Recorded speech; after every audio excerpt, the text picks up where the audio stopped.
دی لاهور یونیورسٹی کې یو نوجوان سلورو میاشتو سره الله زندگی داسې بدلی چې د سلورو میاشتو نه واپس راځي او ګر فرند ورته وي که څه ورته وي. یو ملګری چې کومه وه زمانې جاهلیت د کالج او یونیورسټۍ دا چې کوم سیسټم یې رواني نو هغه ملګري سره ملاقات وشو. هغه کرسچن عیسایانه وه. نو د ده په زړه کې خو یو فکر په سلورو میاشتو کې یو درد او یو کوړن پیدا شوی و که نه. نو زما محترمو اوس دا هغه ګر فرینډ چې کومه ده هغې له دعوت ورکوي. دعوت یې ورکو هغه کلمه وویله مسلمانه شوله او دا اوس ډېر خوشحاله دی که نه چې وګوره په دې دعوت سره چې کوم دی د هغې زندګي الله پاک بدله کړه. نو هغه عیسایانه هغه زنانه ورته وایي وایي ته مه خوشحالېږه چې تا ما ته په ګینټه باندې واز او نصیحت وکړو او ستا د واز او نصیحت زما زندګي بدله کړه او ما کلمه وویله مسلمانه شومه. وایي ته په څه باندې مسلمانه شوې کوم عمل متاثره کړي؟ زنانه ورته وایي وایي ته چې کوم وخت نه راغلی وې 3 پاوه وخت ماله دعوت راکړو بیان دې ما ته وکړو په دې دومره ولاړه کې په دې دومره ملاقات کې تا یو نظر ما طرف ته ونه کتل. سبحان الله. یو نظرم تا ما طرف ته ونه کتل. وایي دې عمل دې زه متاثره کړم. موږ مسلمانان به نامحرمه ښځو ته ګورو به موږ به نامحرمه ښځو ته نه ګورو. قسم په رب العالمین یهود لګې دي کفار لګې دي قادیانیان او شیعګان لګې دي کوششونه محنتونه کوي په پیسو سره او مال سره او جنکو سره او هر عهده زمونږ مسلمان ته پیش کوي او زمونږ د مسلمانانو ایمانونه اخلي لګیا دي.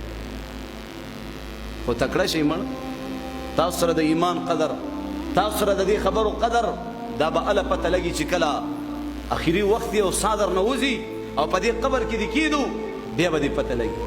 وایي د رحمان بابا وینا به هله در په یاد شي چې د یو دیوال ته مخ او بل ته شا شي بیا به درته پته ولګي چې د ایمان کم اهمیت و د ایمان کم قیمت و او چا چې ایمان ناوړی مسلمانان شوي دي دې پسې د جنت انتقال شوی دی.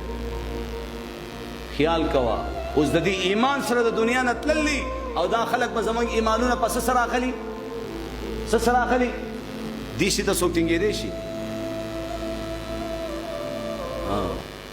زما محترمو درخواست کوم جړا فریاد کوم وایي تا چې بل باندې د خاورو ډېرې جوړ کړو دغه شانتې به په تا هم واوړي خاورې اوازونه چې د بل د مرګي اوري دغه شان به ته د خپل مرګي هم واوري.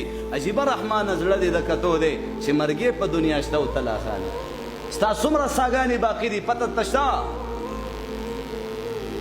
ته به راروانه جمعه دلته ناست پته درته شته ولې توبه نه وباسئ ولې مونځ اودس نه شروع کوئ ولې د قرآن تلاوت نه شروع کوئ. چلو نن نه عزم کوو چې انشاءالله د 5 وخته د مونځ اهتمام به کوو د قرآن مجید تلاوت به کوو. زما عزتمندو د حرامو نه به خپلې سترګې منع کوو چې په کومو خبرو باندې الله خفه کېږي د الله رسول خفه کېږي. والله العظیم موږ او تاسو ټولو ته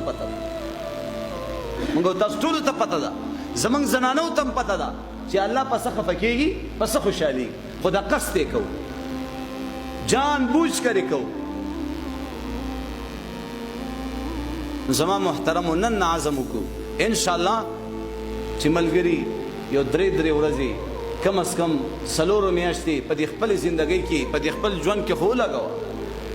الټرساونډ به دې وشي اکسره به دې ویستلی شي تاکې کم نقصانات دي ستا په مونځ کې کم کمی دی ستا په کلمه کې کم کمی دی ستا په ایمان کې کم فرق دی کومه کمزوري راغلی ده نو ته به بیا څه کوې د هغې په علاج کې به ولګي او که خدای ناخواسته اوس همدغه شان لکه دا څنګه زندګي تیرې او همدغه شان تر مرګه پورې همدغه زندګي تیرې نو تاسو ته څه پته ده چې دا تاسو که منځونه کوئ یا دا قبول دي دا تاسو چې کوم دا ټوټه پوټه ذکر اذکار او د قرآن تلاوتونه او دا لږ ډېر دا قبول دي نو ستا به سترګې رڼا شي چې دا زه څه ټیک کوم او څه غلط کوم.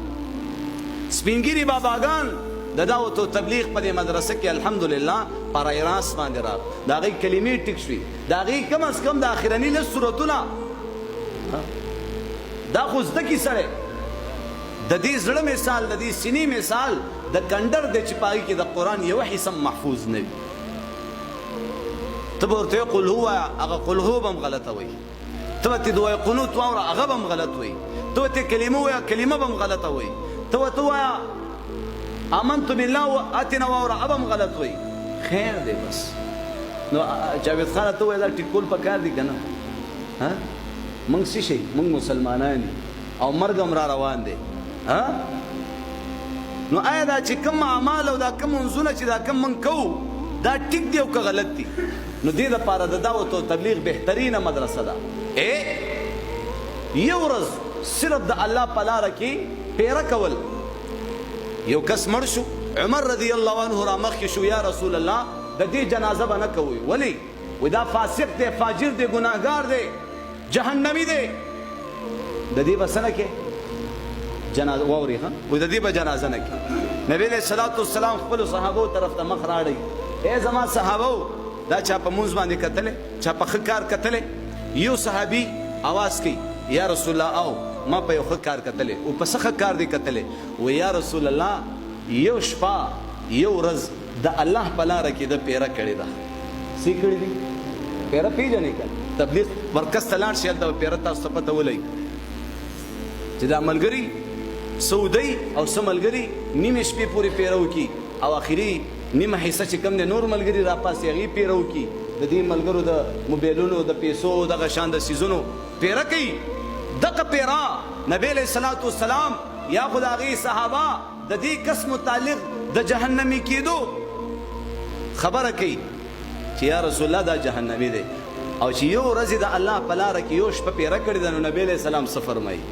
وایي واورئ تاسو د دې ملګري متعلق دا خبره کوئ چې دا جهنمي دی. نبی علیه الصلاة والسلام د هغه کس جنازه یې وکړه، کفن دفن یې وکړو، خاورې پرې راواړولې، قبر ته ودرېدو او د جنت کېدو بشارت یې ورته واورو چې دا جنتي دی. د جنتي کېدو بشارت یې ورته واورلو چې دا جنتي دی. نو په ایمان وای چې څوک بیا 3 ورځې ولګوي هغې له به الله څه ورکوي؟ څوک چې له ولګوي، 4 میاشتې ولګوي، کال ولګوي، 7 میاشتو سفر وکړي هغې له به الله څه ورکوي؟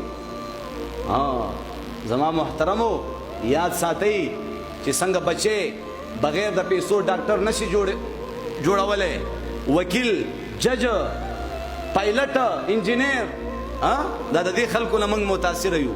بغیر د پیسو، بغیر د خولي، بغیر د محنت او کوشش او بغیر د تکلیفونو او د هلو ځلو نه ستا یو بچی چې کوم دی ډاکټر نشي جوړېدی، نو ستا دا بچی به فری کاته کې عالم څنګه جوړېږي؟ ته به فری کاته کې مضبوط ایمان والا څنګه جوړېږي؟ ستا دې زړه ته به د الله یره څنګه راځي؟ په ایمان وایه د دې غم پکار دی که نه؟ غم پکار دی که نه؟ من کې دا مرضونه راغلي دي که نه؟